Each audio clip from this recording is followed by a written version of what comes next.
To all defence aspirants, कैसे सभी?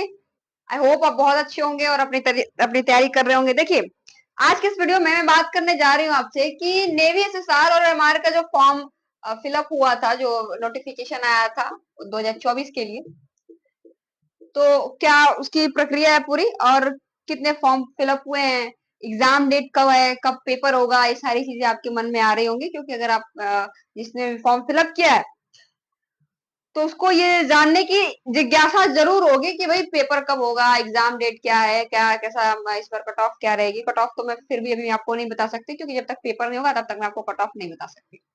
बच्चों से रिव्यू लिया जाएगा तो पता चलेगा कि भाई पेपर का लेवल कैसा है। और इस बार आप मान के चलिए कि पेपर का लेवल अच्छा खासा आने वाला है। हर बार जैसे आता है मॉडरेट टू टफ पेपर हो सकता है, मॉडरेट टू टफ पेपर हो सकता है, ठीक है। क्यों, इसके पीछे रीजन क्या है? इस बार हर बार से ज्यादा फॉर्म फिलअप किए गए। जब से अग्निवीर आया हुआ है तब से इस हर बार से ज्यादा इस बार फॉर्म फिलअप किए हैं, क्योंकि सबको कहीं ना कहीं लगता है कि ये परमानेंट होने वाला है। तो बढ़ चढ़ के लोग हिस्सा ले रहे हैं, परमानेंट हो रहा है, ठीक है। तो मुझे लगता है कि 2-2.5 लाख के आसपास फॉर्म चले गए होंगे, क्योंकि अभी मैं आपको 27 मई तक की अपडेट देती हूँ। 27 मई तक सेपरेट एमआर और साथ दोनों मिला के 1.5 लाख फॉर्म हो गए थे। फिर इसकी डेट 5 जून तक बढ़ गई, ठीक है। तो 27 तारीख तक मैं बता रही हूँ, 1.5 लाख था, लेकिन अभी अभी पूरी जो अपडेट है उसके हिसाब से, क्योंकि फॉर्म तो पूरा फिलअप हो चुका है, आसपास 5 लाख, 5 लाख के आसपास फॉर्म फिलअप किए गए हैं, ठीक है। तो आप समझ लीजिए कंपटीशन कितना तगड़ा होने वाला है, कितना टफ होने वाला है, ठीक। ये तो हो गई हमारी पेपर की बात कि भाई कंपटीशन कैसा होने वाला है, पेपर कैसा होने वाला है, सारी चीजें मैंने आपको बता दी। तो इसके हिसाब से आप मान लीजिए कि कट ऑफ बच्चों पे भी तो डिपेंड करता है। कट ऑफ किस पे डिपेंड करता है? बच्चों पे। क्योंकि कितने बच्चे उस एग्जाम में बैठ रहे हैं ये डिपेंड करता है, पूरा कट ऑफ को प्रभावित करेगा, आपकी फाइनल मेरिट लिस्ट को प्रभावित करेगा। लेकिन बात क्या है कि नेवी में देखिए, नेवी में दो, पहला आपको रिटर्न क्लियर करना है, रिटर्न क्लियर करना है। उसके बाद से फेज 2 जो होगा आपका, फेज 2 जो होगा, इस पे मेरिट लिस्ट बनती है, इस पे मेरिट लिस्ट बनती है, ना कि रिटर्न पे। इसको आपको सिर्फ क्लियर करना, ओनली क्लियर।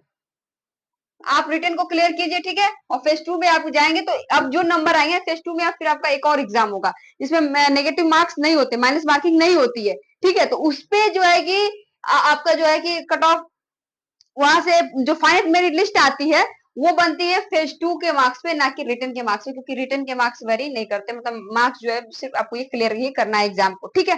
ये तो हो गई पेपर के पैटर्न की बात। आपको इसे पता है कि अब जो लोग तैयारी कर रहे होंगे, जिन्होंने फॉर्म फिलअप किया होगा, वो अच्छी तरीके से प्रैक्टिस सेशन कर रहे होंगे, ताकि आप इस पेपर में बहुत अच्छा स्कोर कर पाए। चलिए मैं आपसे बात कर लेती हूँ पिछले साल की, क्योंकि अगर कोई आपको बता रहा है ना कि डेट कब है, वैकेंसी कब आएगी, एग्जाम कब होगा, एडमिट कार्ड कब आएगा, ये किस बेसिस से बताता है? ये इसी बेसिस पे बताता है कि आपकी जो पिछले एग्जाम्स जो हुए हैं वो कब कंडक्ट हुए हैं। तो एक नेवी जो है ना, वो नेवी क्या, हर कोई एग्जाम की बात करती है, हम नॉर्मल एग्जाम के पेपर की बारे में बात नहीं कर सकती हूँ, ठीक है। कोई भी एग्जाम है वो एक पैटर्न को फॉलो करता है, जैसे एनडीए पैटर्न को फॉलो करता है, तो वो तो पहले पता है आपको, 1 अप्रैल में होने वाला है, 1 सितंबर में होने वाला है। इसी तरह अपना एयरफोर्स के बारे में आपको पता है, इस तरह नेवी के बारे में। तो हम क्या करते हैं ना कि 3-4 साल का डेटा एक एनालिसिस करते हैं, उससे पता चलता है कि भाई पिछली बार वैकेंसी कब आई थी, फॉर्म कब फिलअप हुआ था, एडमिट कार्ड कब आया था, और एग्जाम कब आया था। ये इसी से हम एक अनुमान लगाते हैं, और लगभग ये अनुमान सारे सही होते हैं। तो देखिए, अनुमान मेरा क्या कहता है कि जुलाई में पेपर हो सकता है, ठीक है। क्योंकि पिछली बार भी जुलाई में ही पेपर हुआ था, और इसी के करीब मुझे लग रहा है 18 मई को, 18 मई को एयरफोर्स का एग्जाम खत्म हुआ। जून में फॉर्म फिलअप किए गए, जून तक फॉर्म फिलअप किए, और 11 जुलाई के आसपास पेपर था, 11 जुलाई को पेपर था। पिछले साल की ये बात है। अब इस साल भी सेम हो रहा है, हल्का फुल्का जो है कि वेरी, क्योंकि 5 तारीख तक, 5 जून तक जो है कि इसके डेट को एक्सटेंड कर दिया गया था, 5 जून तक। तो ऑब्वियसली इस पे जो है कि इसके पेपर पे इसका असर देखने को मिलेगा, ठीक है। क्योंकि डेट को एक्सटेंड कर दिया, पहले 27 तक था, फिर 5 तक कर दिया। उसके बाद से रही बात एडमिट कार्ड की, तो एडमिट कार्ड एग्जाम के आपके 1 सप्ताह पहले जारी हो जाएंगे। उससे समझिए कि 1 सप्ताह बाद आपका पेपर है, ठीक है। ये सारी बातें आपके नेवी के बारे में। 5 मुझे क्या लगता है कि पिछली बार 11 जुलाई को पेपर हुआ था, 11 जुलाई को। तो इस बार भी कुछ इसी तरह के जुलाई के फर्स्ट वीक में, जुलाई के फर्स्ट वीक में जो है कि आपका पेपर हो सकता है। जुलाई के फर्स्ट वीक में आपका पेपर कंडक्ट कराया जा सकता है। एक आपको जो है कि एडमिट कार्ड आपके एग्जाम के मुझे लगता है एक वीक पहले आपको मिल जाएंगे, ऐसा कि हर बार नहीं भी करता। पिछली बार तो दो दो जो है कि इनटेक करा लिए थे, इस बार तो एक ही लाया, और बड़ा काफी देर से इंतजार था कि पिछली बार की वैकेंसी आई हुई थी, मुझे लगा जून वाली जो मैं भी आपको बता रही, उसके बाद ये दूसरी वैकेंसी आई हुई है तो 1/2024 के लिए। ठीक है, ये सारी बातें हो गई। और पिछला डेटा एनालिसिस करके ये जो सारी चीजें मैंने आपको बताई हैं, आप देखिएगा 100% सही होगी। हम भी एक प्रोडिक्शन करते हैं आपके लिए, ताकि आप थोड़ा सा अवेयर हो जाइए, क्योंकि आपको ना बच्चों को लगा अगस्त अगस्त में पेपर होगा, क्या पढ़ा जाएगा, लेकिन पढ़ना भाई बहुत जरूरी है, क्योंकि पेपर आपका होने वाला है।